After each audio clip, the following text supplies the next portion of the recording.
Jangan takut. Kami dulu waktu kuliah tak tahu pulang mau jadi apa. Saya kuliah berangkat ke Mesir tahun 1, tahun 2, tahun 3, tahun 4. Tak tahu pulang nanti mau jadi apa. Tak pernah kepikir di kepala saya akan tabligh akbar, pengajian ratusan ribu orang, sampai kemana-mana tutup muka pakai kacamata hitam takut diajak orang foto. Tak pernah terpikir. Sikit pun tak pernah terpikir di kepala saya. Maka serahkan saja kepada Allah. Yang penting kau pasang pancingnya. Ambil bambu, pasang mata kail pancing, kasih dia benang, kasih cacing, masukkan ke kolam. Itu kerjaan kau. Ikan apa yang datang bukan urusanmu. Mau ikan pantau, mau ikan tapas, mau ikan paus, itu urusan Allah. Pasang 5 pancing, tarik pancing pertama, hilang umpannya. Tarik pancing kedua, hilang benangnya. Tarik pancing ketiga, apapun tak dapat. Pancing yang kelima, sama-sama gagangnya hilang. Marahkah engkau? Tidak. Pulanglah ke rumah. Rupanya Allah ingin memberi engkau asam padeh baung yang sudah masak. Mana tauhidmu? Mana akidahmu? Mana keyakinanmu? Mana pemahamanmu tentang hadis? Lau tawakkaltum 'ala Allah haqqa tawakkulih. Kalau kau bertawakal kepada Allah sebenar-benar tawakal, la razaqakum kama ruziqat thair. Dia beri kamu rezeki seperti seekor burung dapat rezeki. Tabdu khimasan, terbang dalam keadaan perut kosong. Wa taruhu bitanan, pulang dalam keadaan perut penuh dengan makanan. Ada tak burung merpati? Ada tak burung pipit yang tak mau terbang? Pasti tanya sama kawannya, burung pipit kau tak terbang? Enggak. Kenapa? Tak tahu tak dapat apa. Ya kalau dapat, kalau tidak. Mereka terbang saja sejauh mata memandang. Burung yang berada di atas awan terbang, makanannya adalah ikan yang ada di dalam laut. Tapi Allah mengatakan itu milik engkau. Apa kata Imam Al-Hasan Al-Basri? Alimtu anna rizqi la ya'khudhuhu ghairi. Aku tahu rezekiku tak akan mungkin diambil orang. Fatma'anna qalbi, maka hatiku pun menjadi tenang. Risau dengan rezeki, salah satu tanda rusak tauhid kepada Allah Subhanahu wa taala. Tapi kalaupun sudah takdir rezeki kita, mesti juga kita ambil. Ada usaha untuk mengambilnya. Sama lah macam air minum. Ini takdir saya, tapi ada usaha untuk mengulurkan tangan, mendekatkan ke mulut dan meminumnya. Kalau ditengok aja tak kan dia masuk. Ustaz tak minum. Kalau tidak kata Allah maka tidak.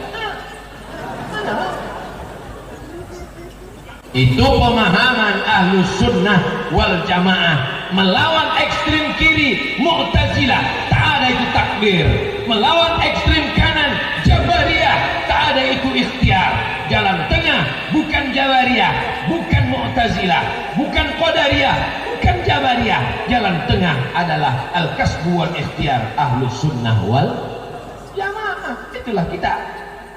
Jadi kalau ada kita tengok orang yang buka toko, ada dia buka kafe syariah, artinya di dalam itu kalau sudah azan berkumandang berhenti pakaian, tak boleh campur aduk laki-laki perempuan, sesungguhnya dia bukan talak, dia bukan rakus, tapi dia sedang menjalankan al-kasbu wal ikhtiar, usaha Ahlu Sunnah wal Jamaah. Jangan nanti mentang-mentang kau udah ngaji, udah hafiz, sudah alim, kenapa berusaha juga? Ini adalah bukti bahwa aku Ahlus Sunnah wal Jamaah. Poin yang kelima, sekarang dunia ini sedang pusing, sedang galau, sedang heboh. Yang tak pusing cuma satu, Covid. Karena dia yang memusingkan dunia. Yang lain sedang kacau balau semuanya. Ekonomi, politik, sosial, partai, jabatan, macam-macam. Lalu orang pun heboh membahas ekonomi. Yang satu heboh membahas partai-partai. yang satu heboh membahas tentang sekuler liberal, sampai habis waktunya lupa mendidik umat. Tapi ada yang satu, dia fokus saja mendidik umat ini karena dia tahu dengan pendidikan umat ini akan bangkit ke depan. Baliklah nak, setelah selesai kau belajar nanti dari Pakistan, dari Yaman, dari Afrika Selatan, balik ke kampung, buka kajian arba'in. Satu masjid, Masjid Al-Ikhlas, kajian arba'in setiap Ahad subuh. Orang tahu bahwa di masjid sana ada kajian arba'in. Khatam arba'in, Al-Azkar An-Nawawiyah, khatam Al-Azkar Riyadus Salihin Imam Nawawi, khatam Riyadus Salihin pindah ke Bulughul Maram min Adillatil Ahkam, khatam Bulughul Maram pindah ke Jawahirul Bukhari, khatam Jawahirul Bukhari pindah ke Sahih Bukhari. Tak bisa menjelaskannya, buka Fathul Bari Ibnu Hajar Al-Asqalani. Yang penting istiqamah sampai akhirnya masyarakat itu tersentuh hatinya.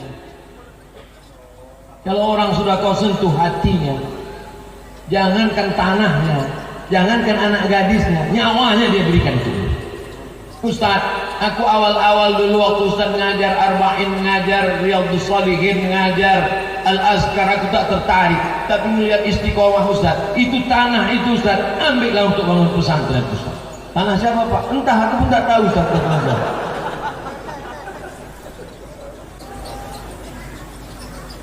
Tanya Maulana, tanya guru kita, bagaimana mereka bisa membangun pondok pesantren ini, bagaimana perjuangan mereka dulu tahun 50-an, merangkak ke tahun 70-an, populer di tahun 90-an, sekarang memetik hasilnya. Bangga ratusan lembaga-lembaga di seluruh penjuru Nusantara berkat kerja-kerja dakwah ini. Mereka yang mengatur dari pintu ke pintu rumah, Pak Kades bertobat, Pak Polisi bertobat, Pak Tentara bertobat, pejabat bertobat. Mereka tidak tabligh akbar, mereka tidak ceramah di tanah lapang. Mereka hanyalah orang yang mengetuk dari pintu ke pintu, diusir, disiram, dihalau, dicaci maki, disumpah serapah. Tapi mereka istiqomah. Setelah mereka taubat, mandi taubat, sunat taubat, ikut pengajian, ramai di masjid, barulah Abdul Somad ceramah di masjid. Dan orang berkata, itu jamaah Abdul Somad. Saya selalu dapat namanya saja. Yang mengajar mereka, yang mendidik mereka, mengajar bagaimana pakai jubah, mendidik bagaimana pakai sorban, mengajar bagaimana khatam Quran.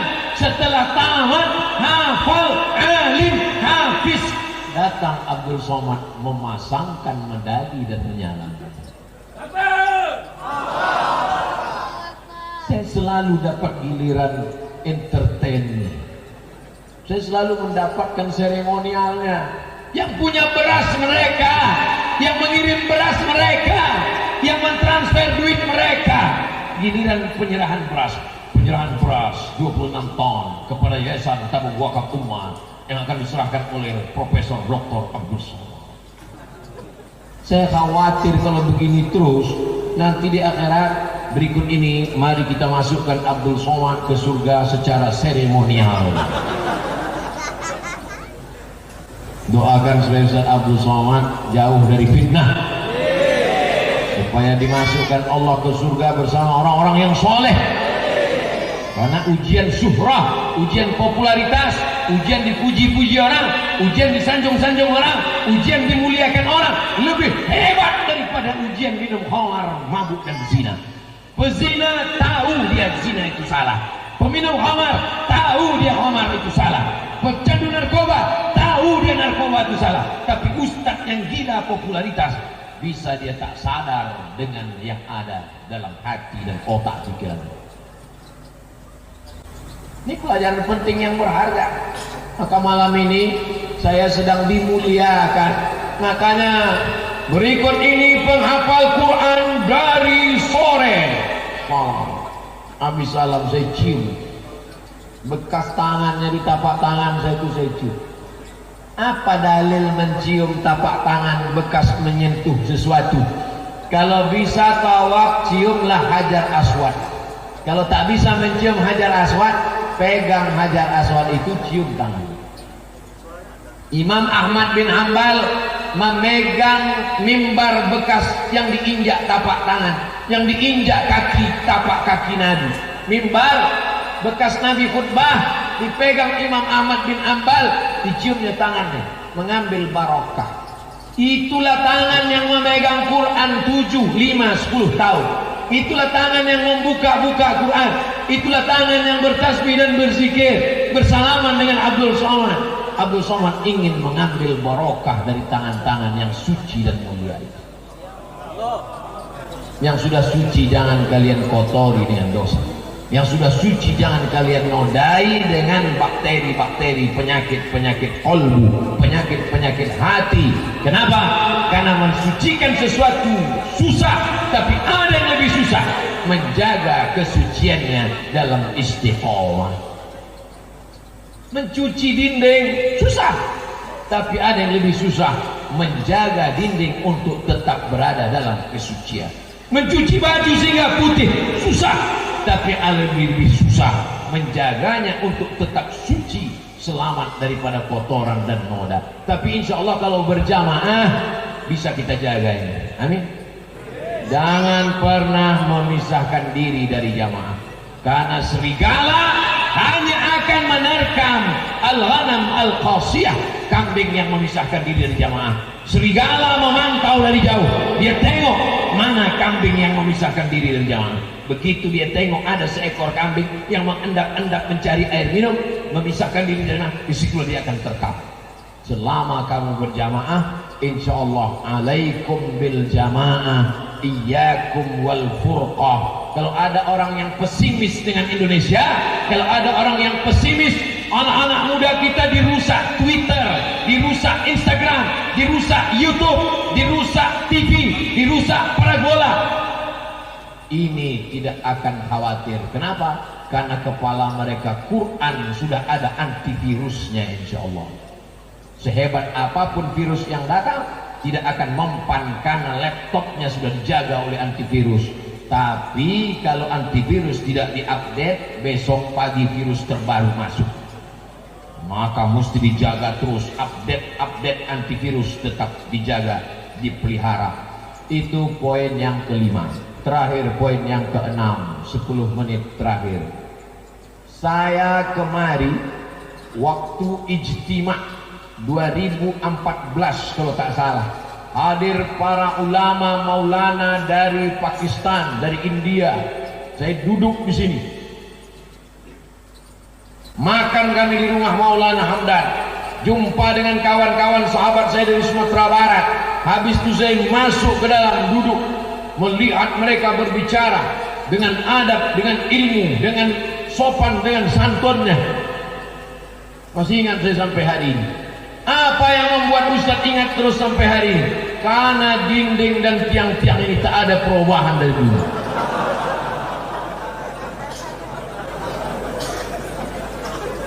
Bedanya hanya dibalut pakai kain saja. Ma'akalta fa'afnaita, yang kau makan busuk. Lama labista fa'ablaita, yang kau pakai lapuk. Wa ma tasaddaqta fa'amdaita, yang kau wakafkan itulah yang jadi bekal untuk hari esok. Yang kau makan busuk, yang kau pakai lapuk, yang kau wakafkan untuk hari esok. Datang ke Ma'had Darul Ulum Kubang, Pekanbaru, serahkan semen, serahkan batu bata, serahkan kerikil. Itulah yang akan menolong engkau di hadapan Allah Subhanahu wa ta'ala. Orang-orang mati itu nanti ditanya Allah Ta'ala. Kalau ada yang mengatakan bahwa berapalah jumlah mereka nih Pak Ustaz, ini yang hadir ini hanya 40% nih, yang 60% entah di alam mana. Ada di sana sekelompok 60% lagi. Masjid ini kurang besar untuk menampung para penghafal Quran. Hai orang-orang kaya Pekanbaru dimanapun berada di seluruh Indonesia, di dunia, cari pesantren Ma'had Darul Ulum Kubang Pekanbaru Riau. Datang kalian kemari, tengok para penghafal Quran, sholat kalian di sini, lihat apa yang bisa dibantu. Kalian bangun rumah bertingkat besar, setelah kalian mati rumah itu dijual oleh ahli waris. Kalian belikan mobil mewah, mati kalian, istri kalian memakai mobil yang kalian beli itu, nikah dengan suami baru bronis brondong manis. Aku bukan menakut-nakuti, hanya sekedar cerita saja. Kalau tak percaya, cobalah. Tapi yang kau belikan semen, yang kau belikan bata, yang kau belikan kusen jendela, yang kau belikan AC, itulah yang akan melapangkan kuburmu, menerangkan barzahmu. Di sini anak-anak menghafal Quran, membaca Quran 24 jam, tengah malam pun mereka i'tikaf, berzikir, berdoa, bersolawat, muhasabah. Begitulah pahala mengalir terus ke alam barzahmu. Wahai jamaah dimanapun berada, kalian yang bisa datang ke Ma'had Darul Ulum Kubang, datang kemari. Yang tak bisa datang, kirim transfer ke nomor berikut ini. Nanti tim media potong 1 menit, isi nomor rekening, kita share di Instagram, insyaallah. Ustaz Somad dapat apa? Dapat pahalanya. Saudara yang dimuliakan Allah Subhanahu wa taala, ini orang-orang kaya ini mesti kita ingatkan, kalau tidak dia macam semut yang mati di setetes madu lebah. Madu lebah menetes jatuh ke lantai. Datang seekor semut mencicipi, lama-lama kakinya terperosok ke dalam lebah, mati. Datang semut satu lagi mencicipi, mati. Datang semut satu lagi mencicipi, mati. Akhirnya sekelompok semut mati di dalam setetes madu lebah. Ini yang terjadi pada umat ini sekarang. Sibuk merebutkan jabatan, mati. Sibuk merebutkan kekuasaan, mati. Sibuk memperebutkan uang, materi, mati. Diingatkan oleh umat hari ini supaya apa? Supaya selamatlah kita daripada mati dalam keadaan su'ul khatimah. Shadaqatus sirri tadfa'u mitatas su'. Sedekah sir menyelamatkan dari mati su'ul khatimah. Selamanya orang berdoa, Allahumma awin alaina fi sakaratil maut. Selamatkan aku dari sakaratul maut. Doa saja tak mempan. Ada yang paling manjur menyelamatkan diri dari su'ul khatimah. Apa itu? Sedekah. Da'u mardakum bis sedekah. Obati orang yang sakit di antara kalian dengan sedekah. Berobat ke dokter sudah. Berobat alternatif herbal sudah. Berobat dengan cara akupunktur sudah, tak juga sehat. Ada yang belum kau coba. Da'u mardakum bis sedekah. Berobatlah dengan sedekah. Maka insya Allah kalau kita bantu pembangunan menyelesaikan masjid pesantren Darul Ulum ini, Ma'had Darul Ulum, insya Allah Allah pun akan menolong kita di akhirat nanti dengan memberikan kemudahan-kemudahan. Man farraja'an muslimin kurbatan min kurabid dunia. Siapa yang melepaskan satu kesulitan dunia, farrajallahu anhu kurbatan min kurabi yaumil qiyamah. Allah akan melepaskan dia dari berbagai macam kesulitan hari kiamat. Itulah 6 poin yang disampaikan Abdul Somad selama 60 menit dari jam 9 sampai ke jam 10 pas. Di akhir majlis tadi dimintakan membacakan doa, tapi doa ini terkabul